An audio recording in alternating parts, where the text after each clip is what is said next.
SSLC ಪರೀಕ್ಷೆಗೂ ಮುನ್ನ ಹೊರಡಿಸಿರೋ ಸುತ್ತೋಲೆಯಂತೆ ಅಂಕಗಳನ್ನೇ ಕೊಡಿ. ತನ್ನ ಆದೇಶವನ್ನ ಮರುಪರಿಶೀಲಿಸೋದಕ್ಕೆ ನಿರಾಕರಣೆ. ತೃತೀಯ ಭಾಷೆಗೆ ಗ್ರೇಡ್ ಬದಲು ಮಾರ್ಕ್ಸ್ ಅನ್ನೇ ಕೊಡೋಕೆ ಸೂಚಿಸಿದ ಹೈಕೋರ್ಟ್.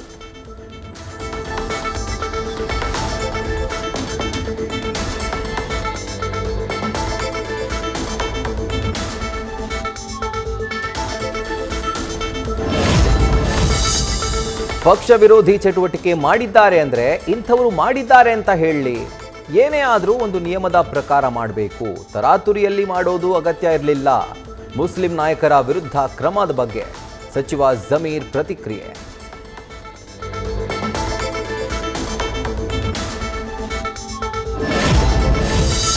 ಯಾರು ಯಾರ ಮೇಲೂ ಹಗೆ ಸಾಧಿಸ್ತಾ ಇಲ್ಲ. ಪಕ್ಷದ ಶಿಸ್ತು ಅಳವಡಿಸೋದು ಬಹಳ ಮುಖ್ಯ.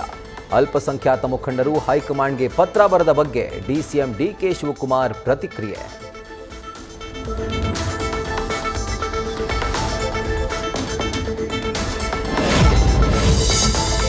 ನಾವು ಯಾವಾಗಲೂ ಅಲ್ಪಸಂಖ್ಯಾತರಿಗೆ ಪ್ರಾಧಾನ್ಯತೆ ಕೊಟ್ಟಿದ್ದೇವೆ.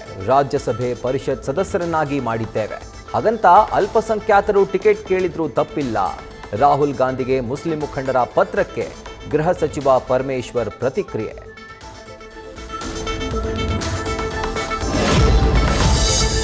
ಲೋಕಸಭೆಯಲ್ಲಿ ಶೇಕಡಾ 33ರಷ್ಟು ಮಹಿಳಾ ಮೀಸಲಾತಿ ಬಿಲ್ ಫೇಲ್.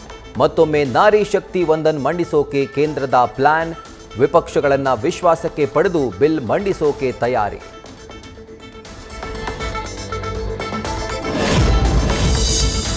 ಜಿಬಿಎ ವಾರ್ಡ್ ವಿಂಗಡಣೆ ಮತ್ತು ಹೆಚ್ಚಳದ ಬಗ್ಗೆ ಎಚ್ಡಿಕೆ ಕಿಡಿ. ಕುಮಾರಸ್ವಾಮಿಗೆ ಪಾಪ ಗೊತ್ತಿಲ್ಲ ಅನ್ಸುತ್ತೆ.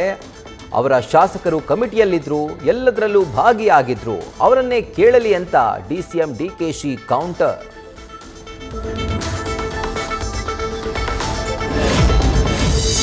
ಒಕ್ಕಲಿಗ ಸಮುದಾಯದ ಬಳಿಕ ಲಿಂಗಾಯತ ಸಮುದಾಯ ಒಗ್ಗೂಡಿಸುವ ತಂತ್ರ. ಬಿಜೆಪಿಯಿಂದ ಮಾಜಿ ಸಿಎಂ ಯಡಿಯೂರಪ್ಪ ಹೆಸರಲ್ಲಿ ಅಭಿಮಾನೋತ್ಸವ ಸಮಾವೇಶ. ಮೇ 9ರಂದು ಚಿತ್ರದುರ್ಗದಲ್ಲಿ 10 ಲಕ್ಷ ಜನರನ್ನ ಸೇರಿಸಿ ಶಕ್ತಿ ಪ್ರದರ್ಶನಕ್ಕೆ ಸಿದ್ಧತೆ.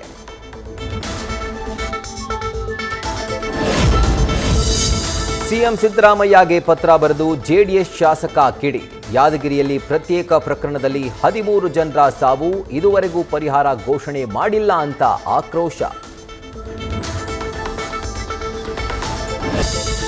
ಬೆದರಿಕೆಯ ನೆರಳಲ್ಲಿ ಶಾಂತಿ ಮಾತುಕತೆ ನಡೆಸೋಕಾಗಲ್ಲ. ನಾವು ಹೊಸ ಮಾದರಿಯ ಯುದ್ಧಕ್ಕೆ ಸಿದ್ಧರಾಗಿದ್ದೇವೆ. ಶಾಂತಿ ಮಾತುಕತೆಗೆ ಹೋಗೋದಿಲ್ಲ ಅಂದ ಇರಾನ್ ಸ್ಪೀಕರ್ ಮೊಹಮ್ಮದ್ ಬಗೀರ್ ಗಾಲಿಬಾಫ್.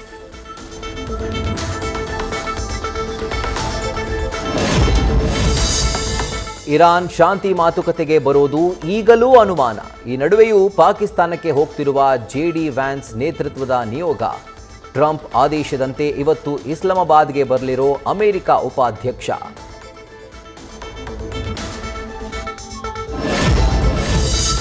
ಹಾರ್ಮುಜ್ ಜಲಸಂಧಿಯಲ್ಲಿ ನಾಕಾಬಂದಿಯೇ ಸಮಸ್ಯೆ. ಅಮೆರಿಕ ತನ್ನ ನೌಕಾಪಡೆಯನ್ನ ಹಿಂತೆಗೆಯಬೇಕು.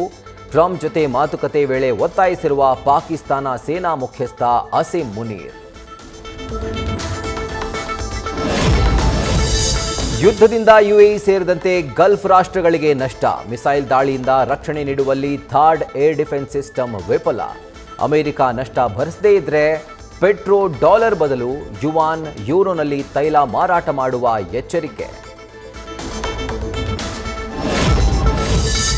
ಜನಗಣತಿಗೆ ಜನಸಾಮಾನ್ಯರನ್ನ ಬಳಸಿಕೊಳ್ಳಲು ಜಿಬಿಎ ಪ್ಲಾನ್. ದ್ವಿತೀಯ ಪಿಯುಸಿ ಹಾಗೂ ಅದಕ್ಕಿಂತ ಹೆಚ್ಚಿನ ವಿದ್ಯಾರ್ಹತೆ ಹೊಂದವರಿಗೆ ಆದ್ಯತೆ.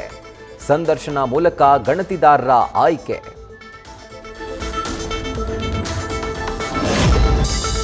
ದಾವಣಗೆರೆ ಜಿಲ್ಲೆಯ 100ಕ್ಕೂ ಹೆಚ್ಚು ಗ್ರಾಮಗಳಲ್ಲಿ ನೀರಿಗಾಗಿ ಹಾಹಾಕಾರ.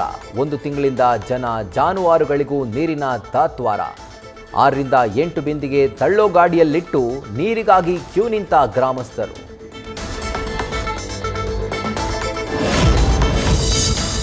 ರಾಯಚೂರಲ್ಲಿ 44 ಡಿಗ್ರಿ ತಲುಪಿದ ತಾಪಮಾನ. ತತ್ತರಿಸಿದ ಜನತೆ. ಬಿಸಿಲಿನ ಝಳಕ್ಕೆ ಜನ ಜಾನುವಾರು ಆಚೆ ಬಾರದಂಥ ಸ್ಥಿತಿ.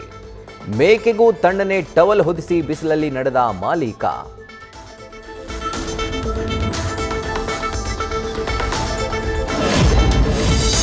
ಕೆಂಪೇಗೌಡ ಏರ್ಪೋರ್ಟ್ನಲ್ಲಿ ಚಾಲಕರಿಗೆ ತಟ್ಟಿದ ಬಿಸಿಲಿನ ಎಫೆಕ್ಟ್. ವಿಮಾನ ನಿಲ್ದಾಣದಲ್ಲಿ ರಣ ಬಿಸಿಲಿಗೆ ಟ್ಯಾಕ್ಸಿ ಚಾಲಕರ ಪರದಾಟ. ಟ್ಯಾಕ್ಸಿಗಳ ಹಿಂದೆ ಮುಂದೆ ಗ್ಲಾಸ್ಗೆ ಬೆಡ್ಶೀಟ್ಗಳನ್ನು ಹಾಕಿರೋ ಡ್ರೈವರ್ಸ್.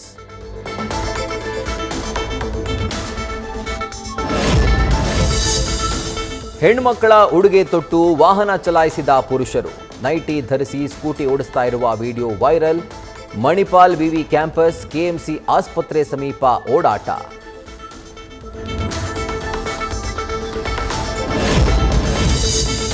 ಜೂನ್ 4ರಂದು ಬಿಡುಗಡೆಯಾಗ್ತಾ ಇದೆ ಟಾಕ್ಸಿಕ್. ವಿಶ್ವದಾದ್ಯಂತ ದೊಡ್ಡ ಮಟ್ಟದಲ್ಲಿ ಸಿನಿಮಾ ರಿಲೀಸ್. ಈ ಬಗ್ಗೆ ಖುದ್ದು ಮಾಹಿತಿ ಹಂಚಿಕೊಂಡ rocking star Yash. News first, ನಿರ್ಭೀತಿಯಿಂದ ನಿಮ್ಮ ಪರವಾಗಿ.